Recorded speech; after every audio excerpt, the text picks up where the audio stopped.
pas du tout se trouver au niveau du snowboard, mais beaucoup plus haut. Localiser à proximité. Quand votre système physique intègre le corps humain, il est facile de localiser le centre géométrique à proximité du nombril du snowboarder.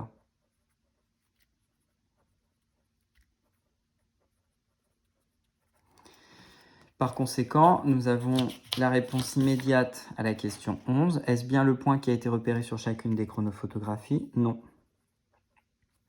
Ce n'est pas un problème toutefois si on a bien pris le même point de référence sur chacun, enfin le même point à étudier sur chacune des positions du système physique que l'on souhaite repérer. Normalement, on préfère prendre le centre de gravité. Ici, nous avons fait une petite entorse à cette règle générale. Petit 2, vecteur, déplacement, moyen, réel. Chaque mot a son importance. Vecteur, déplacement, moyen, réel. Grand GI, une première position du système physique, position numéro I. Grand G, petit j, une deuxième position du système physique, position numérotée J. Cela veut dire que sur mon exemple concret, par exemple, la première position, ça pourrait être S1, la deuxième S5, mais je peux prendre aussi S0 et S6. Enfin bref, il faut une position de départ, une position d'arrivée. Même chose sur la deuxième chronophotographie. Le vecteur déplacement moyen réel. Vous soulignez en rouge cette expression et vous retenez que c'est le vecteur qui va de GI à GJ. On rajoute le petit mot réel. On verra l'importance de cette précision dans quelques instants. Ce vecteur, comme tous les vecteurs, possède 5 caractéristiques. Vous soulignez en rouge 5 caractéristiques. Tous les vecteurs, quels qu'ils soient, quel que soit leur nom complet, du moment que ça commence par vecteur, ont 5 caractéristiques. Les 5 caractéristiques sont le nom, le point d'application, la direction, le sens et la norme. Le nom, ici, c'est GI, GJ réel avec une flèche dessus. Je retrouve donc ceci pour le nom. Un point d'application, c'est le point de départ. Donc, puisqu'on commence par le point GI, le point de départ, ça sera GI. Une direction, c'est la droite qui passe par les deux points GI et GJ. Quand on met des parenthèses, c'est bien la notation d'une droite. Un sens, cela va du point GI vers le point GJ. Ne confondez pas la direction et le sens. La direction, c'est une droite, mais on ne dit pas de quel point vers quel point on va. La direction, c'est l'horizontale, le sens, c'est vers la droite ou vers la gauche. La direction, c'est la verticale, le sens, c'est vers le haut ou vers le bas. Dès que vous pouvez mettre le mot vers dans votre réponse, vous êtes en train de répondre à la question sur le sens. Si vous ne pouvez pas mettre le mot vers, c'est que vous êtes alors en train de répondre à la question sur la direction. Pour finir, il nous reste une caractéristique à développer, une norme. Cette caractéristique est notée par le nom du vecteur que vous avez, donc GI, GJ, dans le cas présent.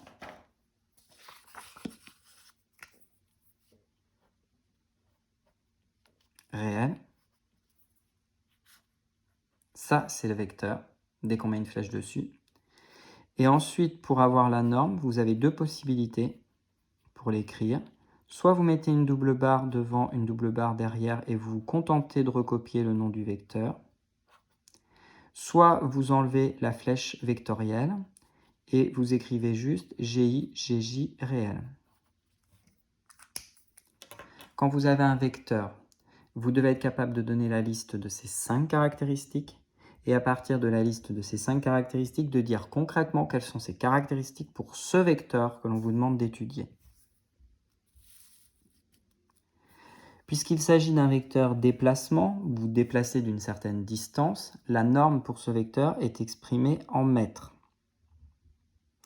Je vous ai noté également qu'elle pouvait se noter sous la notation de la longueur d'un segment entre le point GI et le point GJ.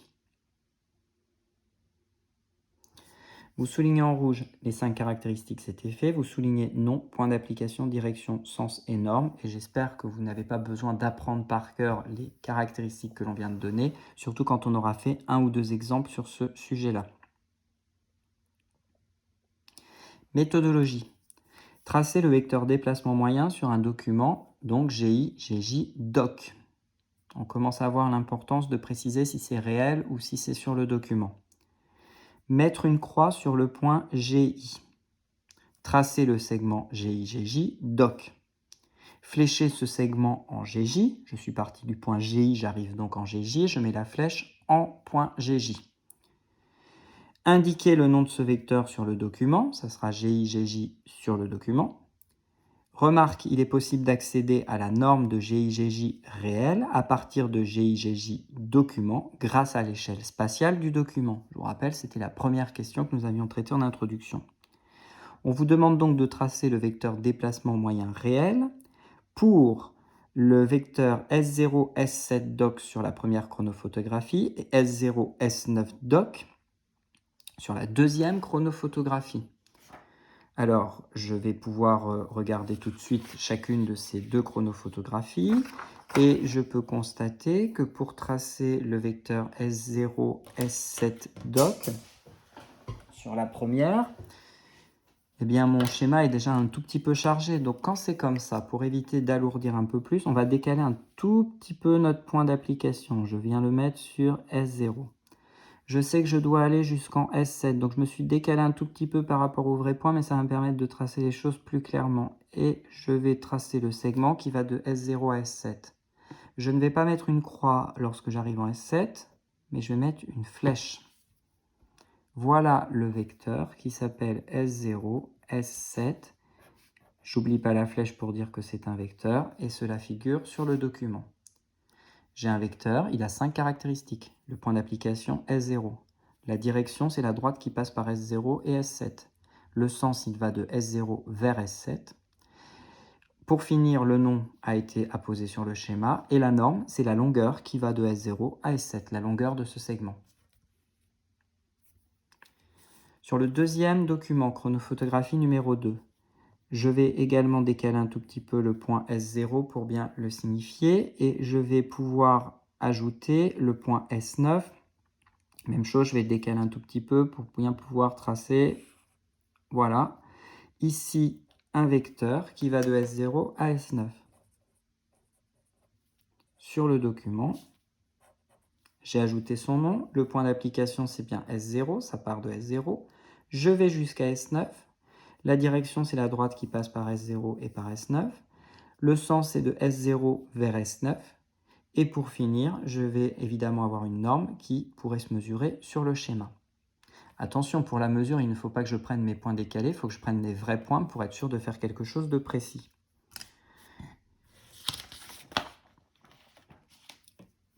Pour chacune des situations du document 1, le vecteur déplacement moyen réel correspond-il au déplacement réel du système physique? Ici, je passe vraiment de S0 à S7 et le système physique est passé par tous les points entre ces deux extrémités. Donc, pour la situation numéro 1,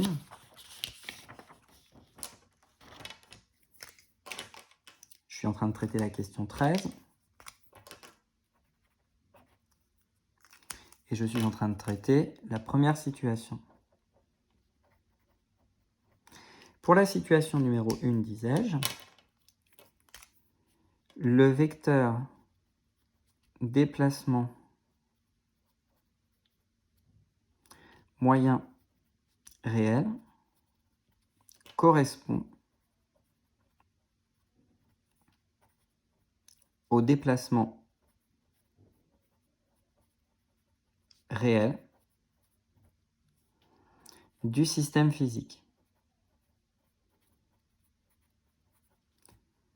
Alors bien sûr, je n'ai pas tracé le vecteur réel, j'ai tracé celui sur le document. Mais le réel, ce vecteur déplacement moyen réel, a toutes les mêmes caractéristiques que celui du document, sauf sa longueur qui n'est pas la longueur réelle. De la même façon sur la deuxième chronophotographie. Deuxième situation. Là, je peux regarder en détail. J'ai tracé une ligne droite entre S0 et S9. Est-ce que mon système physique est passé par cette ligne droite? Pas du tout. Il a suivi une courbe qui est largement au-dessus de cette droite, de ce segment. Par conséquent, pour la deuxième situation, le vecteur déplacement moyen réel, j'aurais pu l'appeler plus simplement S0, S9,